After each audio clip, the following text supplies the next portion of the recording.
What is up? Back again, this time reviewing episode 2 of Survivor Fiji. A lot of stuff happened in this episode, and also I got some stuff wrong from last episode that I have to clear up. I think the main thing is, I said Yule's main alliance was with Russell. It's actually with Matt. Uh, just switch that up. Yule and Matt, they're talking a lot. So now let's get back into this episode 2. So I have a couple notes, just a couple things that happened right after Tribal that I wanted to talk about. One of them is that Michelle and Sue were targeted the night after Bob went home. So Bob goes home, Ravu goes back to camp, and just in the chatter in the alliances, Michelle, Michelle and Sue get targeted for being two of the most inactive people on the tribe. Michelle, I can easily see this happening. Like, I can easily see her going home at this point because she's the most inactive person on the whole season. I don't know what she's doing. She's pretty much doing nothing. I really don't get that. But anyway, that's happened. And then Sue got targeted for being inactive. But the difference is with Sue is that Sue is actually connected to the main alliance with Adam.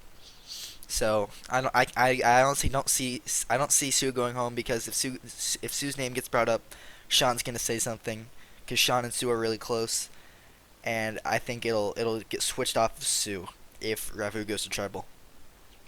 Also, Sean K on Ravu makes an extremely questionable decision. He tells Adam that he knows Sue in real life. I think that's a terrible move. Like, because pretty much Sean is saying, I know this, like, I know that Sean, okay, after Sean said that he tried to backtrack and he said, oh, it's actually a loose connection. But still, like, pretty much Adam is thinking right now, okay, Sean and Sue are tighter than I will ever be with Sean because I am not going to meet Sean in real life. So, in Adam's mind right now, I'm sure that he's thinking that Sean can no longer really be his number one because Sean's gonna take Sue over him since they know each other in real life. So I think that's a bad move. It could also blow up Sue's game, which is bad. That's what happened right after Tribal. Now we're gonna go back to just the challenge. So the challenge happens. It's a puzzle challenge. It's another controversy because I messed up and I accidentally awarded Moto the win, even though they didn't win. So that's kind of funny. But it all got resolved, and it didn't really influence the results because I awarded them the win. About, I'm gonna say, like 7 seconds later, I retracted it. So it's not like I mean 7 seconds, I guess. And then immediately after, like I retracted their win, Moto won. So unless in that 7 seconds they were working on the one puzzle that they messed up, and they would have finished it. I mean, I'm saying that Moto was gonna lose regardless. So Ravu wins that immunity. Now each tribe has lost one challenge, so it's a pretty even game. So for the strategy back at Moto Camp, this is where it gets interesting. Pretty much, so like I said before, there was the Queen's Alliance, which I thought was gonna run Moto, and that did not happen at first. At first, it was Matt. He was kind of the leader, along with Sean R, which I did not expect at all. I actually said last episode that Sean R was on the worst position on Moto. But he and Matt immediately kind of delegated the vote, I think. I'm pretty sure they're the ones they said, okay, I think Alicia needs to go. And they were the ones that started from there, and then they spread it out to everyone on the tribe that it was Alicia. Like, that's pretty impressive for Sean. I didn't know that he was in that good of a position with Matt to where they could just delegate who went home.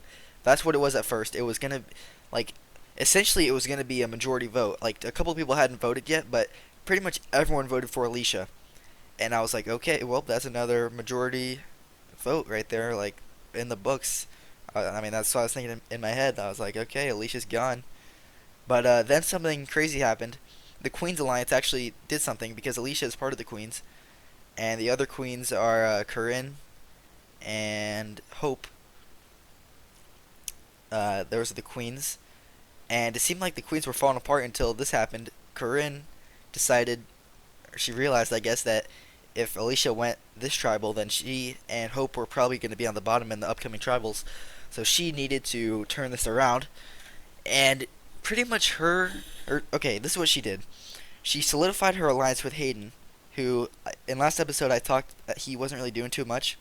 He really picked it up this episode. Him and Corinne are probably they they now rival the powerfulness of a duo with Sean, Kay, and Adam. It's the two big duos right now are Corinne and Hayden, and then on Ravu it's Sean, Kay, and Adam. But yeah, Ravu, or I mean Moto, Corinne, and Hayden. They are now a power duo. They really swung this entire vote around. Like people had their votes locked in. I shouldn't say locked in, but they had their votes in as Alicia. Like it's like at least 7 people, maybe 6 people, all said Alicia.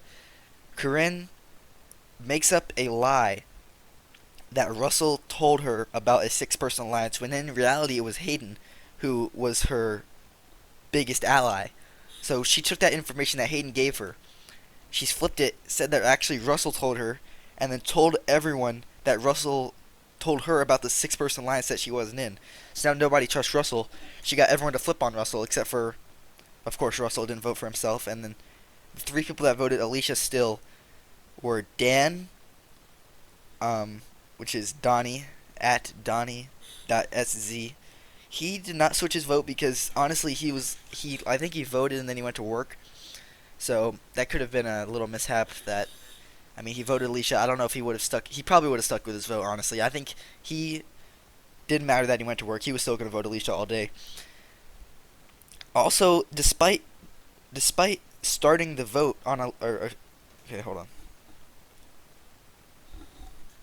And then, although he was the one that started the Alicia vote, Sean R. did switch his vote to Russell, and then 20 minutes later he switched it back to Alicia. So I'm not sure exactly what he was going through there. I don't know why he switched back to Alicia when he kind of realized that Russell was the new vote. He was one of the votes for Alicia. Then the last vote for Alicia was Ramona, who would not turn her back on Russell because they, I guess, were tight. That was the vote. It ends up being 7-4. Russell goes home. Russell was very mad because I guess he was so passionate about this game. He decided to curse everyone out. Honestly, it's just, I don't get what's up with that. He's a huge Survivor fan. I don't really get how that attitude is going to get him on the show, but I guess if it works for him, it'll work. But yeah, that's Russell. He's gone. He's the second person voted out in the $40 game. So, great job on him. Other info that I want to talk about is that Sean R., aka at Diego.rod.6, he actually told Matt that he knew Yule in real life. I don't get these people like that. Excuse me, sorry. That is a terrible move. That is a terrible move, especially to Matt. Because even though Sean K told Adam that he knew Sue, that's a little bit better because I feel like that Adam is still gonna stick to Sean K for a little bit, but Matt, I think, could turn on Sean R in an indirect way by trying to get Yule out, since he knows that they know each other. Matt is kind of like that. I think he would be savvy enough to realize, oh shoot, they know each other, I'm going to get one of them out, and I think he would get Yule out. However, Yule has that idol, so we're going to see how that plays into this. But yeah, I think that Sean R telling Matt that he knows Yule, it could blow up him and Yule's game, and I think Yule will be mad about that. So their games are possibly blown up. That's about all the strategy I got to talk about. As far as who's in the best position now, I'm going to say that there's Corinne, Hayden, Adam, and Sean K are the 4 in the best. Those are the top 4 at this point. There's no one that really comes close. Yule I'll put at the 5th just because he has that idol, but he's also on the bottom now of his tribe.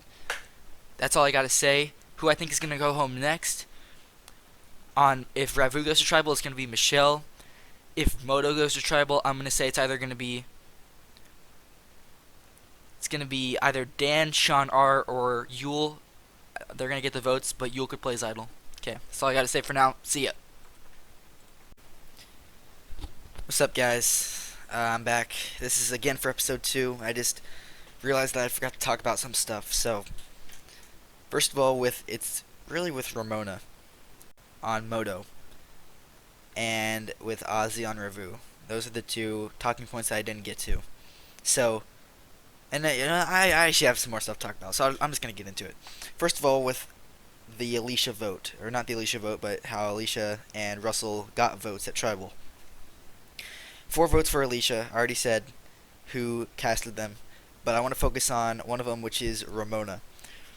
Ramona is the only one out of the people that voted for Alicia that I think might be unable to get out of that hole, because Sean and Dan both voted for Alicia, but like they're also close with Matt, and Matt is in a great, or he's in a I'll say right now he's in a pretty good position on Moto. So, and he was in on the vote. He just like I guess he just didn't get the point clear enough off to Dan and Sean. So since Dan and Sean are close to Matt, I think that they can easily bounce back from this vote and vote with the majority next time. However, Ramona pretty much lost her only ally in Russell. So I think honestly Ramona is kind of screwed. And even though she's my first winner, I think she's actually being really put to the test right now against like really active players who know what they're doing. I'm not trying to like hate on Ramona, but this season is so much different in terms of activity than my previous seasons where she's done so well. So this might be one of those like retroactive kind of ranking changes where she's gonna do really bad this season. That changes how I look at how she did in past seasons, which is obviously terrible for Ramona's sake, but whatever. She's not doing too good this season. She's definitely on the bottom of Moto, which I think I forgot to say last time, or in my last update. So yeah, I think Ramona honestly is the next to go on Moto, despite what I said before. Let's go also, I'm going to talk about Matt a little more. Matt is in an, I said good position, he's in a okay position on Moto. It's good and bad. Really good because he knows what's going on. People tell him what's going on. He's in a kind of a 3 alliance with himself, Corinne, and Hayden. The only problem is that Corinne and Hayden are super close to each other, and that they're probably just they're mainly just using Matt as a third vote. Like he really has not much control. He can probably like suggest a vote, but if Corinne and Hayden don't like that suggestion, then it's not going to go through. So even though Matt is tight with them, he has no power within that 3. Um, and also, I think Corinne said that she might try to get rid of Matt soon because he thinks that he's good. So even though Matt is in a good position right now, it could easily it's really feeble and it could easily change. So that's what I think about Matt. He's making good connections with some of the people on the outs, such as Yule, which could be good for his game if he can last. However, that's just the only thing. Is he going to be able to last this long pre-merge, which I am planning on this pre-merge being very long. That's going to be his test. Next up on Revu, we have Ozzy, who I wanted to talk about. Ozzy is really the only opposing force to Adam on Revu. He's the only one that I think is going to be able to do anything close to taking down Adam's massive alliance, which is pretty much everyone on his tribe. I'm pretty sure everyone on his tribe has talked to Adam, maybe besides Ozzy. I don't know about Ozzy and Adam's relationship, but Adam has pretty much talked to everyone on Revu. So much so that they all think that they're close with him. It's just that Ozzy realizes that, and I think he's willing to do whatever it takes to take down that head of the alliance, which is Adam. And Ozzy also realizes that there's a ton of people in this game that know each other. He's mentioned a few, and I think he's going to start gunning for those people. And that's going to be interesting to see if he can actually pull that off, especially when Adam has control over a ton of the Revu players. That's going to be interesting to see. That's pretty much all I wanted to say because I realized I forgot to say all that stuff, so see ya.